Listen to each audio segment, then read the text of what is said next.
Hello friends, welcome to my YouTube channel. तो आज की वीडियो में हम बात करने वाले हैं treatment of tuberculosis dot therapy के बारे में, और इसकी लास्ट में हम इसकी वैक्सीन भी देखेंगे। तो इससे पहले की वीडियो में हमने बात की थी इसके ड्रग्स के बारे में, इसके हमने बात करी थी इसके पैथोजन के बारे में, इसकी पैथोफिजियोलॉजी भी हमने देखी थी और नर्सिंग मैनेजमेंट भी हमने देख लिया था। तो आइए शुरू करते हैं इसके ट्रीटमेंट ऑफ ट्यूबरक्लोसिस के बारे में, डॉट्स के बारे में। ठीक है, तो चलिए देखते हैं treatment of tuberculosis dots. According to dots, मतलब कि डॉट्स की फुल फॉर्म, सबसे पहले डॉट्स की फुल फॉर्म क्या है? Dots is a directly observe treatment short course, मतलब कि इसके अंदर ऑब्जर्वेशन, डायरेक्टली पेशेंट को ऑब्जर्वेशन के अंदर रखते हुए ट्रीटमेंट दिया जाता है और शॉर्ट कोर्स के अंदर होता है ये। ठीक है, according to WHO the most cost effective way to stop the spread of TB in communities with high incidence is by curing tuberculosis. ठीक है, और the DOTS is the best curative method for TB.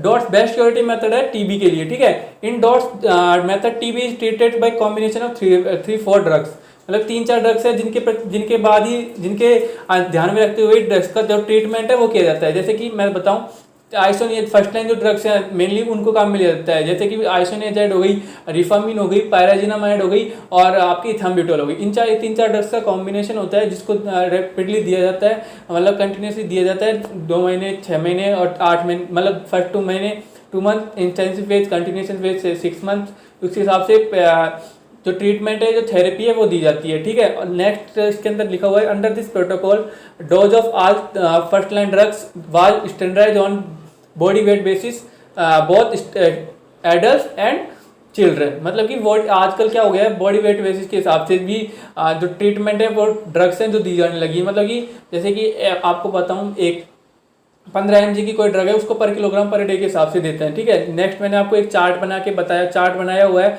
उस chart को भी देख लेते हैं। वो चार्ट में क्या कह रहा है,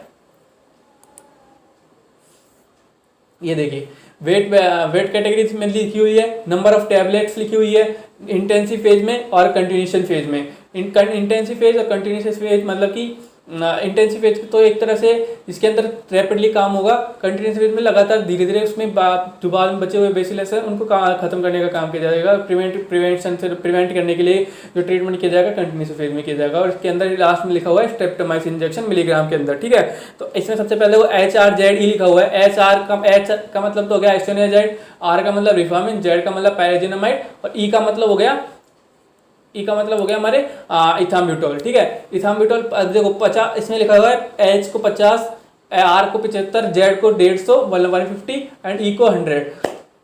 आगे इसी तरीके से डिवाइड किया हुआ है, मतलब कि नंबर ऑफ टैबलेट देनी इतनी थी। जैसे 4 से 7 किलोग्राम का कोई चिल्ड्रन है तो उसको आइसोनियाज़िड की हम 50 मिलीग्राम की टैबलेट देंगे एक। उसके बाद अगर 8 से 11 किलोग्राम का कोई चिल्ड्रन है तो उसको हम देंगे आइसोनियाज़िड की 2 टैबलेट और इथाम्ब्यूटोल की 2 टैबलेट। इस हिसाब से वेट कैटेगरी के हिसाब से भी बांटा हुआ है, आप इसको देख सकते हो। ठीक है, हम नेक्स्ट चलते हैं, goals of anti TB chemotherapy.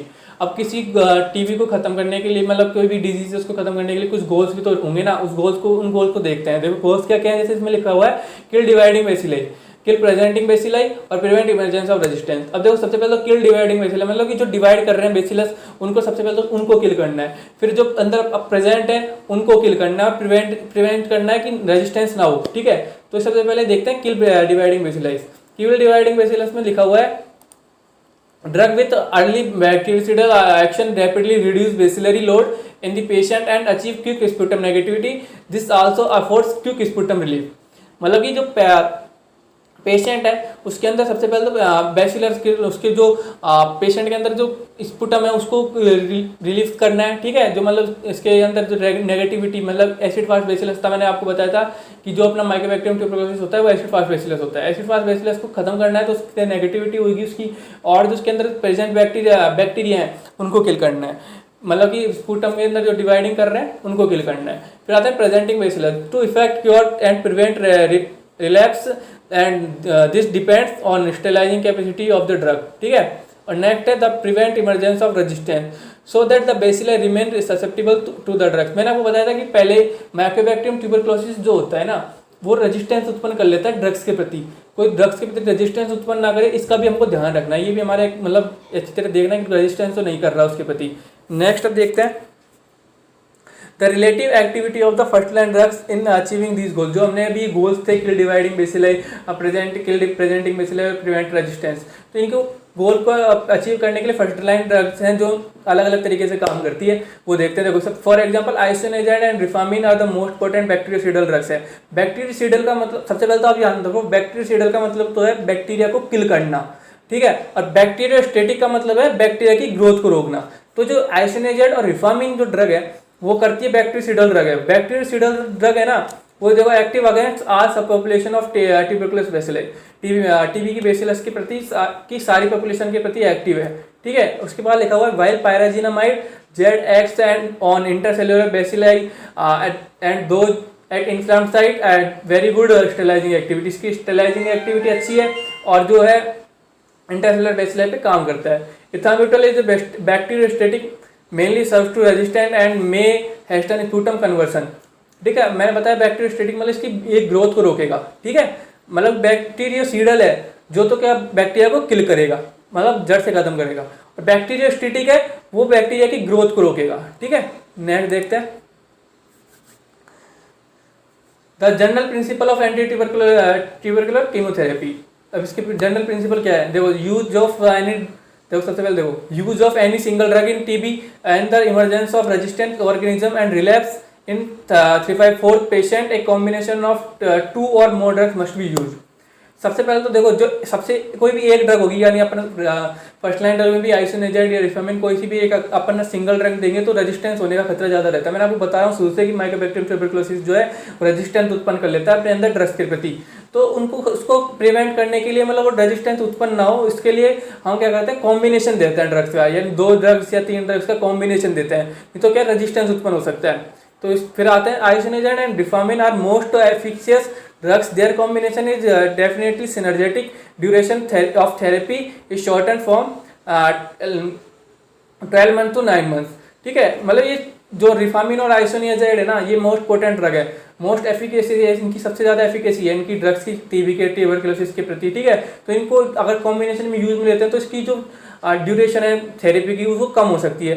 Next है in this combo we add pyrazinamide only 2 months, further in reduce duration of treatment to 6 month। अब देखो जैसे कि मैं इसमें पायराजिनामाइड जो है, पायराजिनामाइड क्या करती थी, मैंने आपको पहले ड्रग्स में बताया था कि पायराजिनामाइड फर्स्ट 2 months के अंदर दी जाती है, इंटेंसिव फेज के फर्स्ट 2 months के अंदर दी जाती है पायराजिनामाइड को।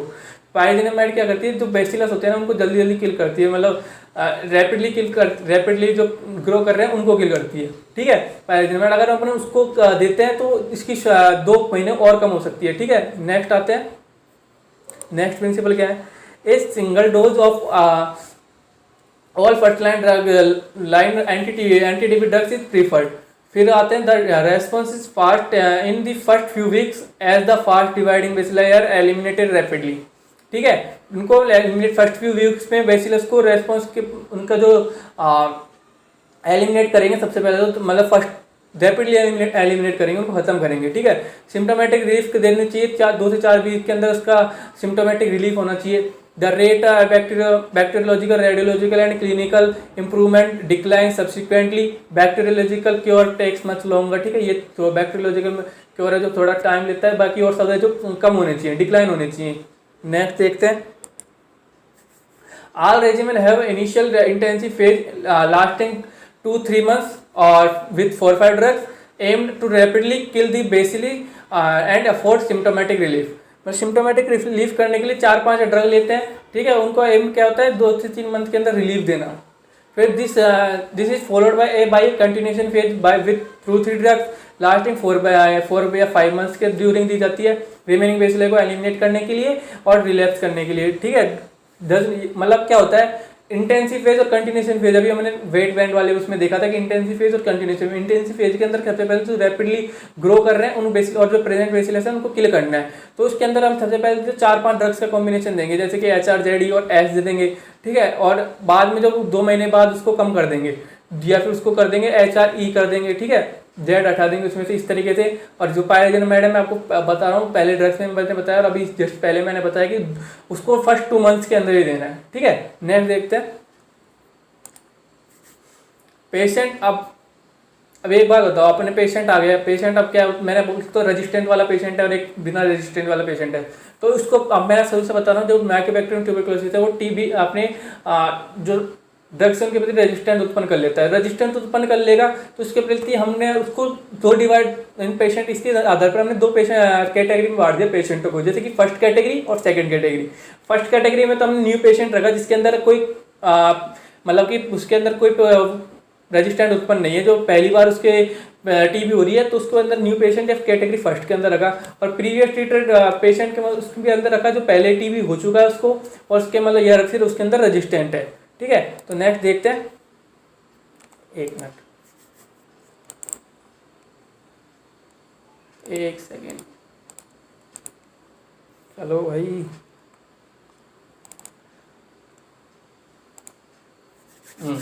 न्यू पेशेंट है category first, new patient category first में initial treatment with four drugs, मतलब HRZD के अनुसार इनिशियल ट्रीटमेंट दिया जाता है। H का मतलब आपको पता है आइसोनिजेड, R का मतलब रिफामिन, Z का मतलब पायरेजिनामाइड, E का मतलब इथाम्ब्यूटोल।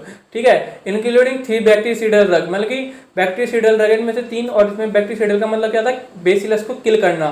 ठीक है, reduce the risk of selecting resistant bacilli. After the intensive phase few bacilli are left to highly effective cidal drugs in the continuation phase are enough to effect cure, मतलब कि intensive phase थी उसके अंदर हमने maximum जो bacteria थे उनको किल कर दिया इन 4 ड्रग्स के थ्रू। अब उसके बाद में जिसमें 3 बैक्टीरियाइडल ड्रग थी, अब बाद में हमने क्या किया, जो इन कंटिन्यूएशन फेज है उसमें सिर्फ 2 बैक्टीरियाइडल ड्रग रखी और एक ड्रग बैक्टीरियोस्टेटी रखी। तो दो बैक्टीरिया जो सीडल ड्रग है वो काफ़ी है क्योर करने के लिए, इफेक्टिव क्योर देने के लिए। The frequency of dosing in the intensive phase और continuation phase are both can be daily और थ्राइव वीकली, मतलब कि जो कंटिन्यूएशन फेज और इंटेंसिव फेज के अंदर या तो आप डेली दे सकते हो दवाई को, मेडिसिन है उसको डेली दे सकते हो इनको, या फिर वीक में 3 बार दे सकते हो।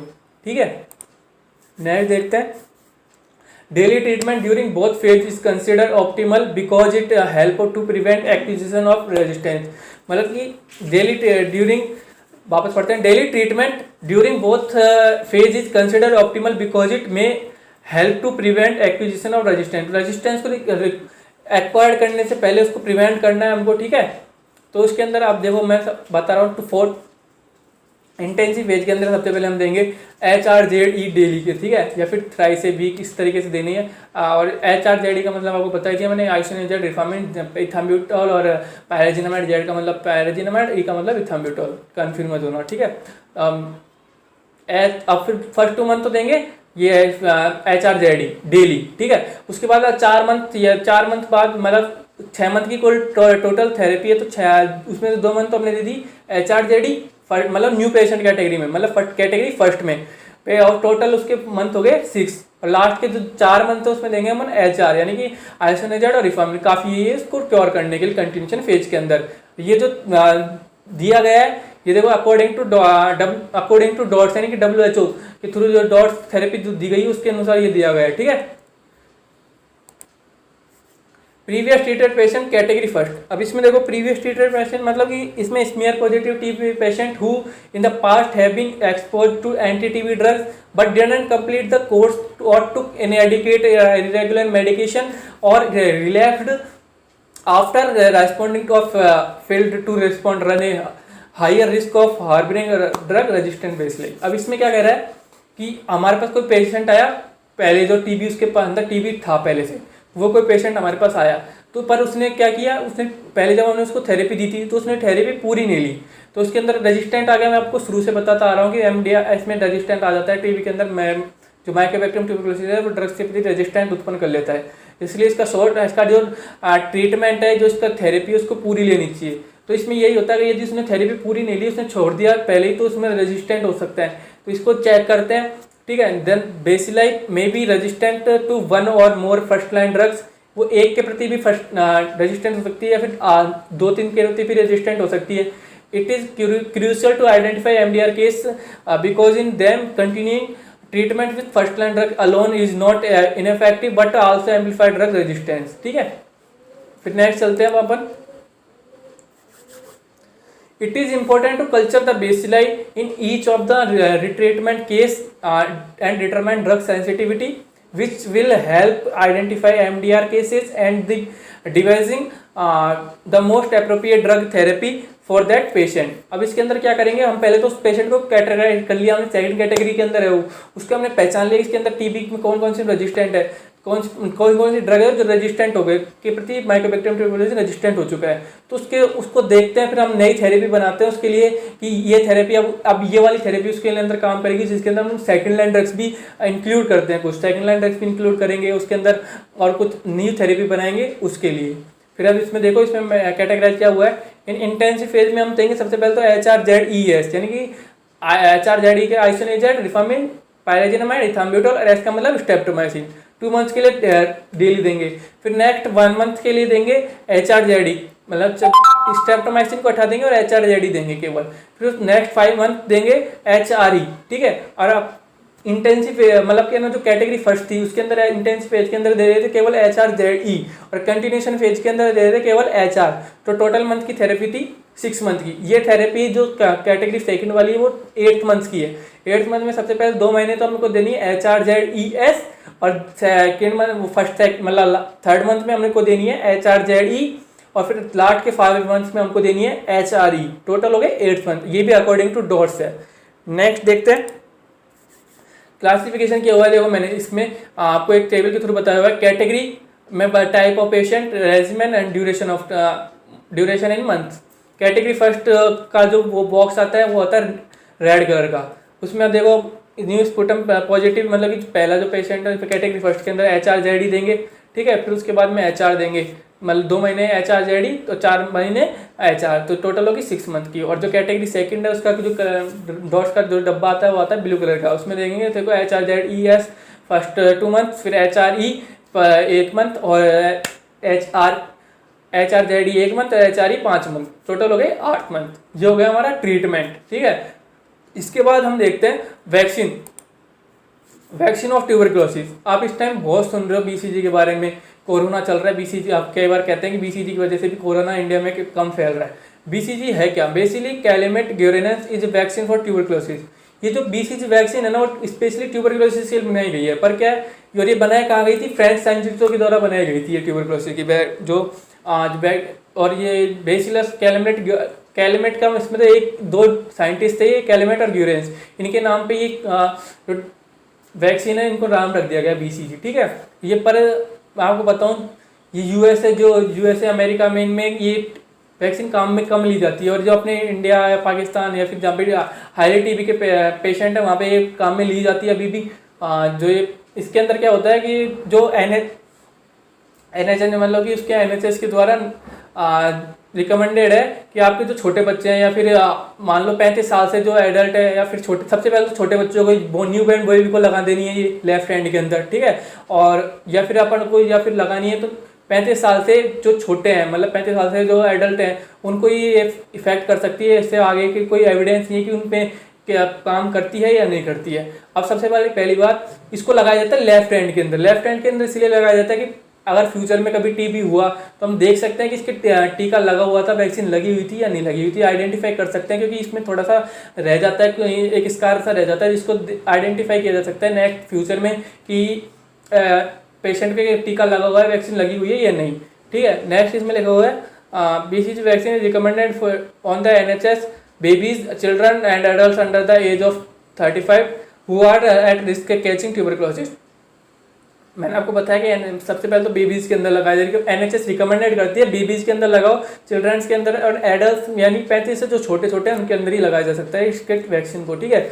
One dose recommended in healthy babies as close to time the birth as possible. अगर baby at the time of birth baby अगर हेल्दी है तो उस टाइम भी इसको रिकमेंडेड किया जाता है कि आप उस टाइम भी इसको जो पेशेंट है वो इसको जो वैक्सीन है उसको वैक्सीनेशन करवा लिया जाए बेबीज के अंदर। तो ये हमारी वैक्सीन थी BCG, और हमने आज हमारा ये टॉपिक है जो पूरा ट्यूबरकुलोसिस का ये कंप्लीट हो चुका है, ठीक है। तो अब मैं आपसे इस वीडियो को लाइक करो, दरख्वास्त करता हूँ, वीडियो को लाइक करो, चैनल को सब्सक्राइब करो, और वीडियो को ज़्यादा से ज़्यादा शेयर करो यदि आपको पसंद आई हो और आपके प्रति थोड़ी बहुत भी हेल्पफुल रही है तो। थैंक यू, जय हिंद, मिलते हैं नेक्स्ट वीडियो में।